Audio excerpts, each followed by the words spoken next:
భవన్లో కాంగ్రెస్ నాయకులు deputy CM Bhatti Vikramarka జన్మదిన వేడుకలు ఘనంగా జరుపుకున్నారు. డీసీ అధ్యక్షులు కార్పొరేట్ చైర్మన్ చల్ల నరసింహారెడ్డి నేతృత్వంలో రక్తదాన శిబిరాన్ని నిర్వహించారు. అనంతరం నాయకులు కేక్ కట్ చేసి భట్టి విక్రమార్క జన్మదిన శుభాకాంక్షలు తెలిపారు. భట్టి నాయకత్వం వర్ధిల్లాలని, కాంగ్రెస్ పార్టీ జిందాబాద్ అంటూ నాయకులు, కార్యకర్తలు ఎంత ఉత్సాహంగా పెద్ద ఎత్తున నినాదాలు చేశారు. ఈ కార్యక్రమంలో టీపీసీ ఉపాధ్యక్షులు వేణుగౌడ్, వివిధ కార్పొరేషన్ చైర్మన్లు, సీనియర్ నాయకులు, కార్యకర్తలు పాల్గొన్నారు.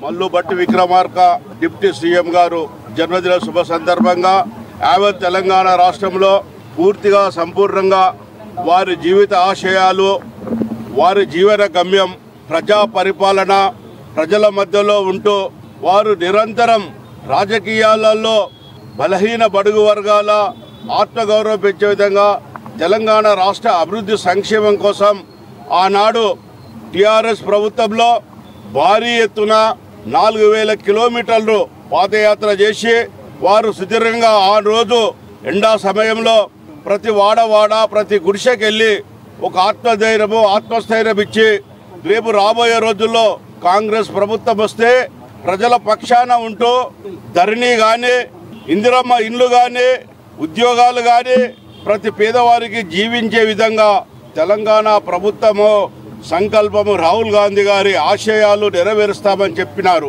అలాంటి ఆలోచనతో ఇవాళ మన రాష్ట్ర ముఖ్యమంత్రి వర్యులు రేవంత్ రెడ్డి గారు, అదేవిధంగా పిసిసి అధ్యక్షులు మహేష్ అన్న గారు, అదేవిధంగా భట్టి విక్రమార్క గారు పెద్దలు డిప్యూటీ సీఎం గారు ఇవాళ ప్రభుత్వంలో తెలంగాణ రాష్ట్రంలో అన్ని సంక్షేమాలతో పాటు అభివృద్ధి కూడా వారు ముందుకు తీసుకెళ్తున్నారు. వారు ప్రజల ఆలోచనతో మమేకమై ప్రభుత్వాలు నడిపించే విధంగా రాజ్యాంగబద్ధంగా వెళ్ళే నాయకుడు. వారు ఒక గాంధీయవాది. వారు ఒక ఆలోచన విధానాలన్నీ కూడా అహింసతో తాను ఎప్పుడైనా ప్రజాస్వామ్యాన్ని కాపాడుకోవాలన్న పెద్దలు భట్టి విక్రమార్క